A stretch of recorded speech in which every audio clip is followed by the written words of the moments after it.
राम कथा प्रारंभ में बड़ी दुर्लभ थी।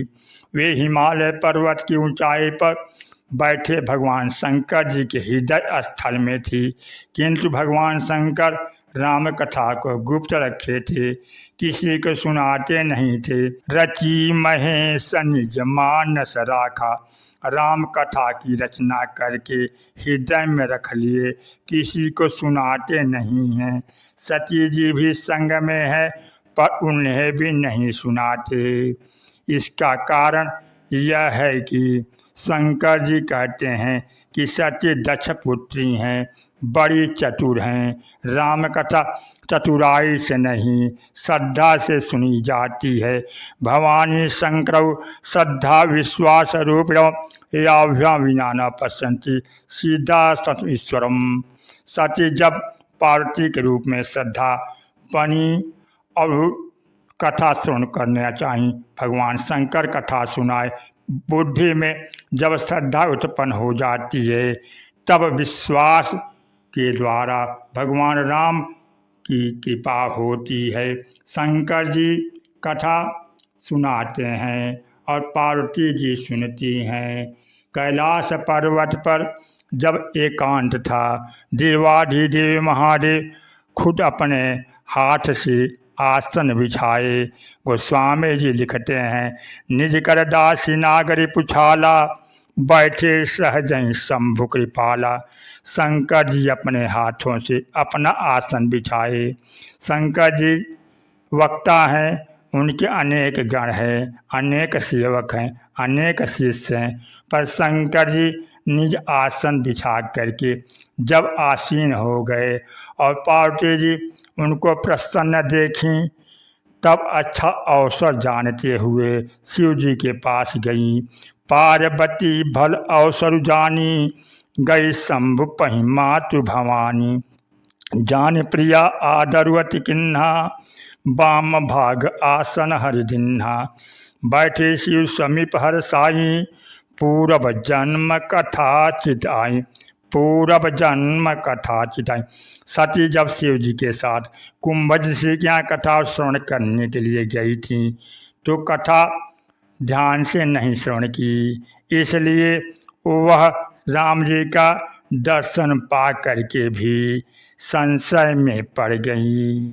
जब पार्वती बनती हैं अपने संशय निवारण हेतु हाथ जोड़कर कहती हैं, कथा जो सकल लोक हितकारी, सोई पूछन चह शैल कुमारी।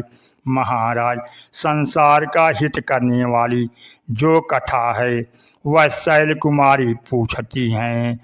पार्वती जी उलाहना देते हुए कहती हैं कि मैं सुनना चाहती हूँ, पर ऐसा नहीं कहती, शैलपुत्री सुनना चाहती हूँ। उलाहना है कि आपने दक्ष कुमारी को तो सुनाया नहीं, शैल कुमारी को तो सुना दीजिए, क्योंकि मेरा एक जन्म पूरा बीत गया, आपने कथा नहीं सुनाई, अब तो कृपा कीजिए।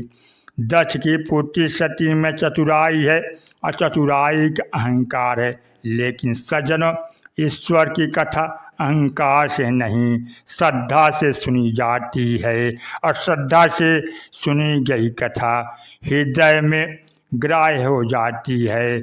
और पार्वती जी पर प्रसन्न होते हुए शंकर जी कहते हैं, पूछो रघुपति कथा प्रसंगा, सकल लोक जग पावनी गंगा।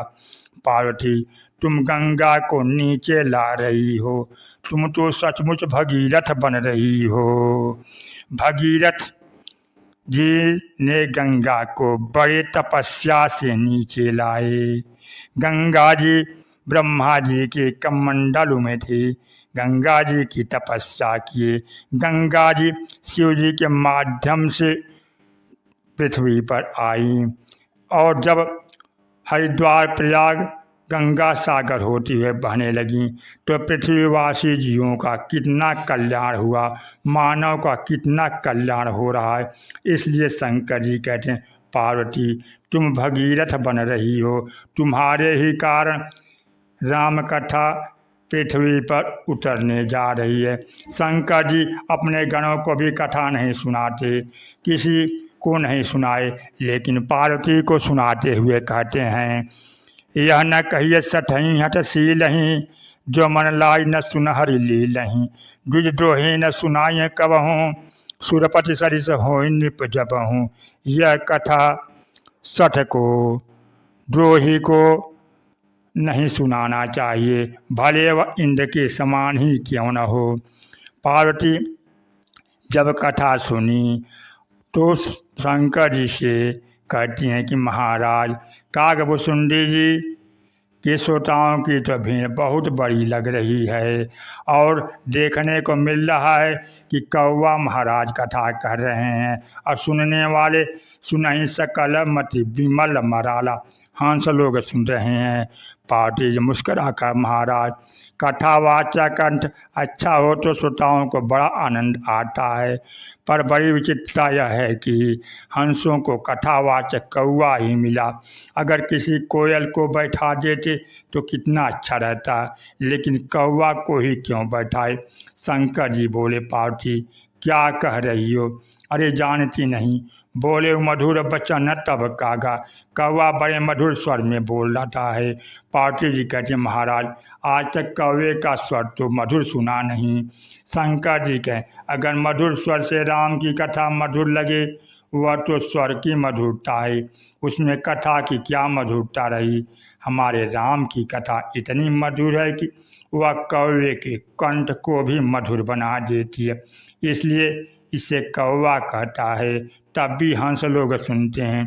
पार्वती श्रद्धा हैं और हंस विचारक हैं, ज्ञान विचार विराग मराला। राम कथा को पहले विश्वास ने कहा और श्रद्धा ने सुना। नीलगिरी पर्वत पर कागभुसुंडी के रूप में निष्ठा ने कहा और विचारक हंसों ने सुना।